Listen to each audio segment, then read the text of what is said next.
You know that feeling, right? Your phone buzzes with a reminder for plans, but honestly, all you want to do is just melt into the sofa. Oh, yeah. Yeah. That internal battle happens all the time. You feel like you should go, but ugh. Exactly. So today, we're really getting into that exact thing, navigating that social dilemma. Do you push through the exhaustion or do you bail and feel guilty? It's a really common friction point, isn't it? Balancing what we need versus, what we've committed to with other people. Absolutely. And we're digging into this using a really interesting source. Just a conversation between siblings. Pretty everyday stuff. Yeah, about whether one of them should cancel dinner plans with a friend, Lena. But stick with us, because this simple chat, it actually unpacks a lot about self-care, social rules, maybe even how understanding people can be. Mm-hmm. Our mission really is to see what lessons we can pull from this totally relatable scenario about looking after ourselves without, messing up our friendships. It's fascinating how something so seemingly small, like canceling dinner, can shine a light on these bigger internal conflicts we have. And those unspoken social rules, too. Okay, so let's dive in. The conflict kicks off immediately.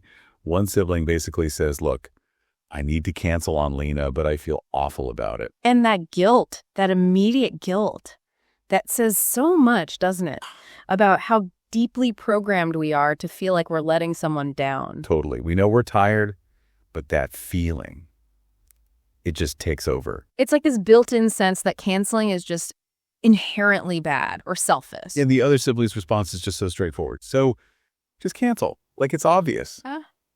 If only it felt that easy. Right, because the immediate internal reaction is, whoa, no, I can't do that. I'll be a terrible person. It really shows how much weight we give that feeling of obligation, doesn't it? Maybe more than the actual impact sometimes. Yeah, are we worried about Lena or worried about looking bad to Lena? Good question. And then they start exploring the alternatives, the appeal of just staying home watching Netflix. It's strong. Oh, yeah, very strong. But the guilt creeps back in. And then the idea comes up, okay, just reschedule, say something, something came up. Which then adds another layer of discomfort. Right. Because it feels like a white lie if nothing actually came up other than just not feeling it. Exactly. That desire to be authentic, even when we're trying to manage our social battery. It's this weird tension. Okay, but here's where it pivots, and I think this is really key. Mm-hmm. The idea of canceling gets reframed as well as self-care. Right, and the first reaction in the dialogue is kind of like, that sounds a bit questionable. Yeah, like, is that just a fancy excuse to be flaky? And that skepticism is super understandable. We hear self-care and sometimes think, bubble baths and chocolate. Sure, indulgence. But this conversation starts pushing it towards something more fundamental, like recognizing what you genuinely need, rest, quiet, whatever it is, not just what you want. And they use this brilliant analogy to explain it, the expired yogurt analogy. Okay, yeah, tell us about that. So the idea is plans can look good when you make them, right? Appealing, like yogurt you buy.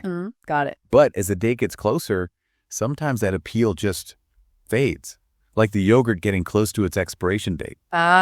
Okay. I see where this is going. And forcing yourself to go when you're drained, when you're not feeling it. It's like deciding to eat that questionable yogurt anyway. You're probably going to regret it.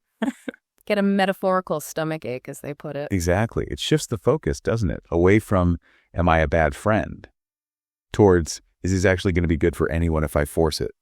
That's a really effective way to think about it. It's practical. Pushing yourself when you're empty can just make the whole experience unpleasant, maybe for everyone involved. Which leads right into challenging that default assumption that canceling is automatically rude. Right. The counterpoint they make is that it can actually be a form of self-love. And that needs unpacking, because it can sound a bit fluffy. But the way they explain it is, self-love here means knowing when you need rest and then actually giving it to yourself. That's the crucial part, isn't it? It's not just knowing you're tired, it's acting on that knowledge. So it's not selfish in a negative way.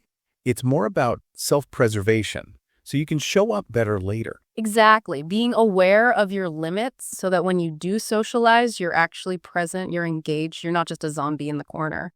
Of course, there's nuance here. The dialogue acknowledges that when you cancel matters, right? Oh, absolutely. Yeah. Last-minute bailouts feel different than giving someone decent notice and, importantly, suggesting a reschedule. Yeah, that rescheduling bit signals you still value the person. You still want to see them. Yeah. That's not when you're running on fumes. Definitely. Timing is huge. Doing it considerately is key. Habitual last-minute stuff? Yeah, That's different. That can feel disrespectful of the other person's time.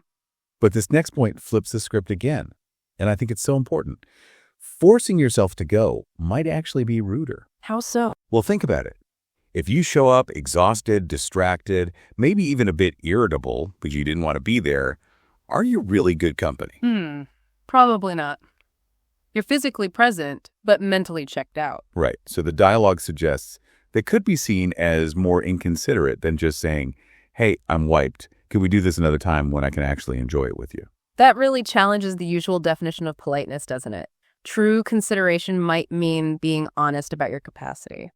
Then we get to the text message moment. The sibling who canceled sees Lena text back, and there's that immediate anxiety. We've all felt that, haven't we? Oh, yeah. That moment of bracing yourself for the reaction. Are they mad? Disappointed? But the other sibling had already texted Lena to reschedule. Proactive move. Smart. And here's the twist, the big reveal. Lena's response. Totally fine. More than fine. What did she say? Basically, oh, good. I was actually really tired, too, and was kind of hoping we could reschedule. See? And the point made is, happens more often than you think. People just don't want to be the first to say it. That is such a huge takeaway. We assume the other person's going to be upset, but maybe they're feeling the exact same way. Relief, even. We project our own guilt and anxiety onto them. Exactly. And it stops us from being honest. So the explicit lesson drawn is simple, but we often need to hear it.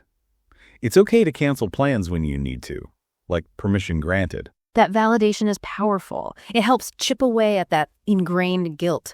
Recognizing your needs are legit. That's step one for healthier boundaries. And they bring in the classic oxygen mask analogy to really drive it home. Ah, yes. Put your own mask on first. Right. Familiar, but it fits perfectly. Self-care isn't selfish. It's what allows you to be there for others, to be a good friend eventually. You can't pour from an empty cup. It really frames well-being as the foundation, not an optional extra. It supports everything else, including our social lives. Then, interestingly, the dialogue doesn't just end there. Another invite comes at brunch with someone named Lisa. The cycle continues. Right. The dilemma pops up again. But this time, learning from the Lena situation, the sibling proactively suggests rescheduling for the next weekend. Okay, so applying the lesson immediately. Yeah. And it's framed positively, like setting boundaries like a pro. It shows a real shift, not just thinking about it, but actually doing it differently. That's great. It moves from just canceling when desperate to proactively managing energy and expectations. That's sustainable. And the final thought they hammer home. Self-care isn't selfish. Simple as that. Recognize your needs, act on them. Yeah, I think the core message from this whole dialogue is that prioritizing yourself sometimes, canceling thoughtfully, rescheduling proactively, it actually leads to better social connections, more authentic, more enjoyable ones. So maybe something for you to think about. The last time you dragged yourself somewhere feeling totally drained, purely out of obligation, what might have happened if you just, listened to that need for rest? Suggested another time, could that kind of honesty actually lead to, more real, more fulfilling interactions overall? Definitely food for thought. Maybe less forcing, more honest communication about where we're really at.